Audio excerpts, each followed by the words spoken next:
Peace. This is Waz for Waz Words Media, back at y'all for another round. And this weekend, we're going to get the return of Ryan Garcia for the first time in the ring after his defeat to Duarte Tank Davis. Now, we've seen Ryan Garcia has left the Joe Goosen camp, and he has really made what I believe is a very good move.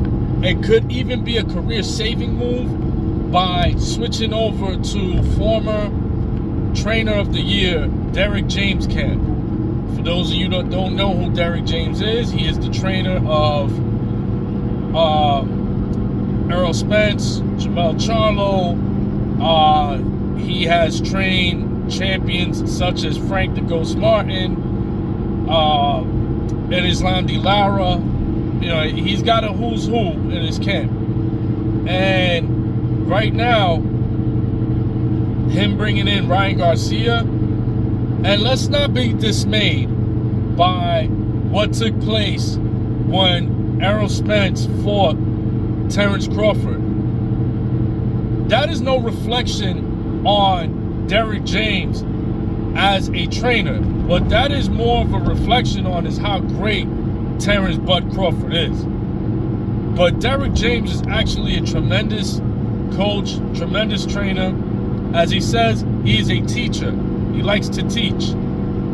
He's a teacher first. He'd rather be called a teacher than a trainer. And when you have somebody like that, that means that they are more focused on you learning IQ rather than your physicality. He wants to push you mentally and prepare you mentally as much as he does physically. So this should be very good for Ryan Garcia, because Ryan Garcia had a lot of flaws fundamentally. And a lot of those flaws fundamentally perhaps came from him in his early stages, running through people in the gym. And he was just so good that they were like, oh, he doesn't need to fix anything. He's running through people anyway. It works for him. But what happens is when you start going up in competition, it becomes the less mistakes you make, the greater your chance to win. And when you're making a lot of fundamental flaws, you're going to get caught. When you're fighting the sharper, higher IQ type fighters, you can't make those same mistakes that you made against the people that you were fighting on your way up in the ranks. This guy that Ryan's fighting, Oscar Duarte, the guy's 21-1, or excuse me, I believe he's like 26-1 with 21 knockouts. So he's got a pretty high knockout rate, pretty high knockout ratio. He can crack. And I believe, I could be wrong, but I believe it was Oscar De La Hoya that said, watch out for Duarte. He's a very live dog in this fight. So this is actually a pretty good fight for Ryan Garcia.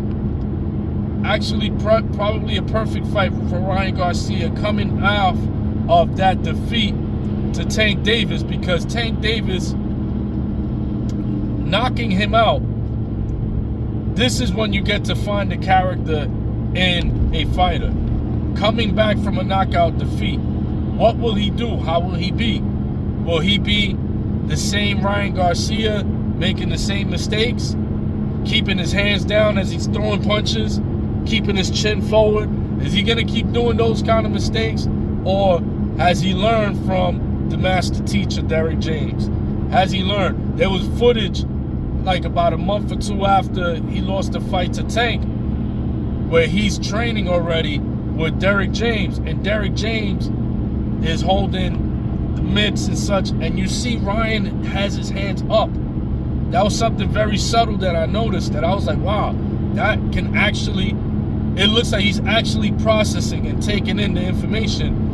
As you saw, Ryan was hitting, I forgot, was it the pads or the bag? And you seen his hand was up the whole time. He kept his hand up the whole time. So I was really impressed by that. And that was just a reflection, more of a reflection on Derek James as a good coach and trainer, trying to empty those holes, fill up those holes. And it also shows discipline and the will to get better in Ryan Garcia if he actually is implementing these things that Derek James is teaching. So we'll see. We'll see this Saturday, in a couple short days away, how he is starting to develop under the camp of Derek James and his tutelage, and we'll see. There's some good fights in the horizon. If we do get a very good version of Ryan Garcia can actually capitalize on this situation, because although these are my two guys, I still love Haney and Shakur Stevenson a lot. Even though a lot of people are backpedaling on them, I still believe in them wholeheartedly, still love them a lot.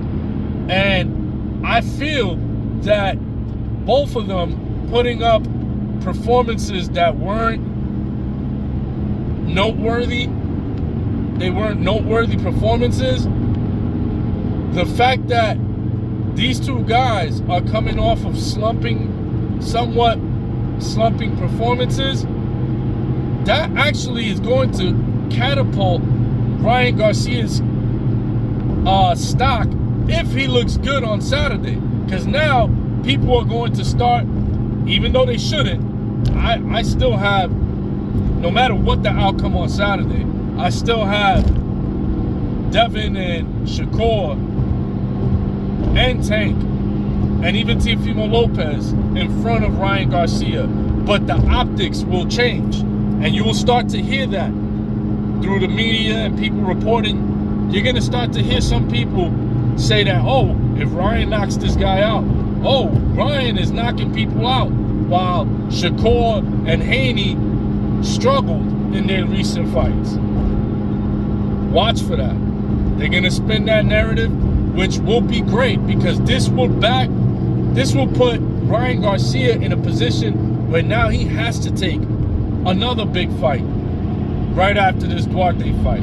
It will put a lot of pressure on him, and we should all, as boxing fans, want to see the best version of Ryan Garcia, so we could get one of these big fights, either Garcia Haney, Garcia Shakur, or let's see if Teofimo Lopez, who very disappointingly said, I'm only going to get 1.5, I'm not doing it against Ryan. Maybe he'll jump at this situation if Ryan looks good in this next fight, and he knows, because I believe Teo has the confidence that he can beat Ryan. He'll capitalize on Ryan's momentum, and we'll get a big fight between them two. So let's see. We'll keep an eye out on things. Let's see how Ryan Garcia performs. I'm Wise for Wise Words Media. Peace.